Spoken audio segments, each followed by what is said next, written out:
Lucis Trust, a non-profit, non-political, and non-sectarian organization on the roster of the Economic and Social Council of the United Nations, and concerned with the establishment of world cooperation and goodwill, presents Inner Sight with your host, Robert Anderson. He, with Sarah and Dale McKechnie, President and Vice President of Lucis Trust, will discuss philosophical and spiritual topics essential to everyday life. Now here's your host, Robert Anderson. Welcome. Inner sight is simply seeing that which is always present, but not yet fully recognized. You have within you the ability to see yourself and the world around you in a new way with new eyes. So, stay with us, and together we'll look at the world and ourselves with inner sight.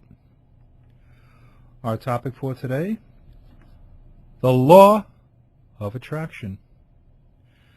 And before we say something about the law of attraction, I'd like to say we have a special offer in regard to the Alice Bailey books later on, so stay with us and I'll tell you more about it later. However, let me say a few words about Alice Bailey before we explore the law of attraction. Alice Bailey wrote 24 books of esoteric philosophy, and those 24 books are the main inspiration for the dialogue that we hear on this show. Alice Bailey also founded the Lucis Trust, and by the way, the following thought is also from the works of Alice Bailey. Under the law of attraction, spirit and matter met together, and the manifested universe came into being. With all the talk about the law of attraction, how does this relate to the opening thought from Alice Bailey? Indirectly, we could say, or esoterically, there is a lot of talk today about the law of attraction and the movie, The Secret, the book, and it's interesting to listen to all the discussion. I think probably they are focused more on the matter aspect than the spirit aspect in their discussion. And Alice Bailey said, under the law of attraction, spirit and matter met together. The ageless wisdom, or the perennial philosophy, views spirit and matter as one. H.P. Blavatsky, the founder of Theosophy, said that matter is spirit on its lowest level of existence, and spirit is matter on its highest level, and the two are one. So the law of attraction is that universal energy that draws them together and brings all of the manifested realm into being, including you and I and all the forms that make up our planetary existence.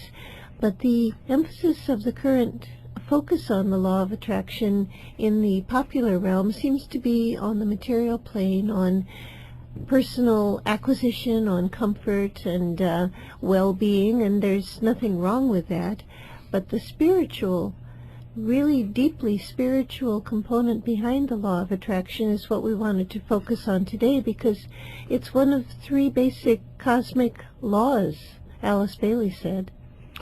Yes, it's one of the most basic laws of the universe. It's in fact the major law of the solar system, and it's it's an aspect of the law of love, and it's that this great law that holds everything together in a coherent package, a coherent form, and all the cells and the bits of matter and that make up all the earth and everything upon the earth are held together by this great law of attraction. So, I mean, what these people are discussing in this film, The Secret, there is a certain grain of truth there that you can attract by using this force. You can attract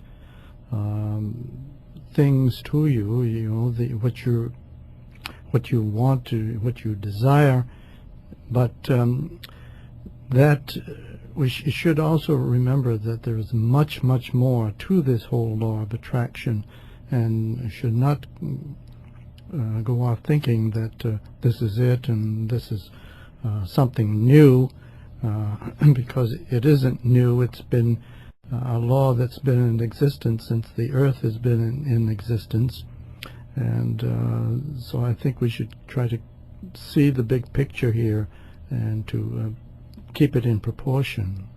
The law of attraction, as I mentioned, is one of the three major cosmic laws that govern our solar system, and the other two we should mention are the law of synthesis and the law of economy, which are fascinating to ponder. But as you said, the law of attraction is based on love. It has to do with quality, as I understand it, and it has a counterpart which is interesting to ponder on.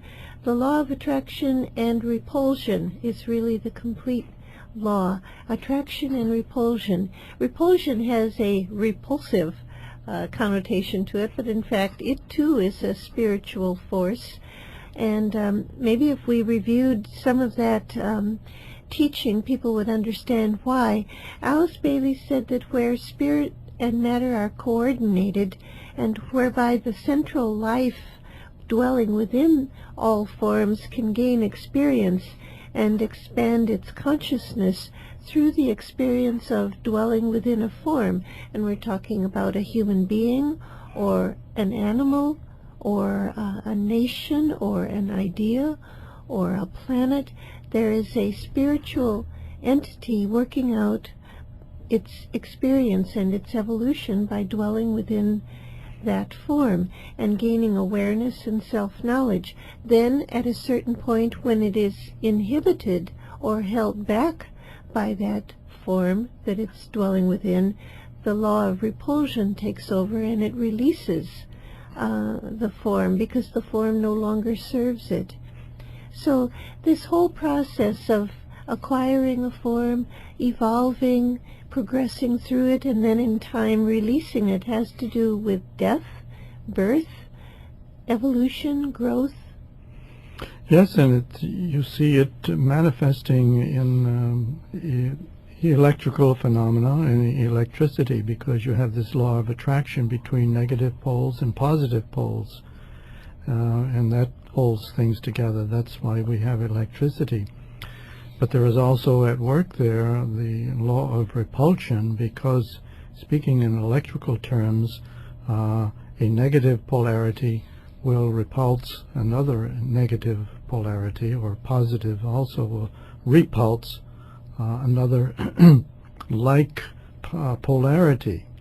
So you have both laws working together there, the law of attraction and the law of repulse, right there in the electrical phenomenon that we use every day. Well, then I think we work ourselves into a corner, because on the one hand we're saying like attracts like, and then on the other hand you're suggesting opposites attract. Well, I can't sort this out. Electrically, paradox. It sounds like it. Electrically speaking, I think opposites attract, but in terms of quality, in terms of the soul aspect, like qualities do attract, whether it's a like of a positive nature or a likeness of a negative nature, because I think two negatives in terms of quality can attract. We are attracted to other people, for example, by whether they're very positive or perhaps by they're very negative. If we are feeling very negative, then maybe we are attracted to other people who are also carrying the same negativity. Well, yes, I think all of us have experienced days when we are in a bad mood. We say we got up on the wrong side of the bed, and the day progresses out of that initial attitude that started the day off. It's probably something we've all witnessed. We carry an attitude with us that then evokes similar quality to our day. But I think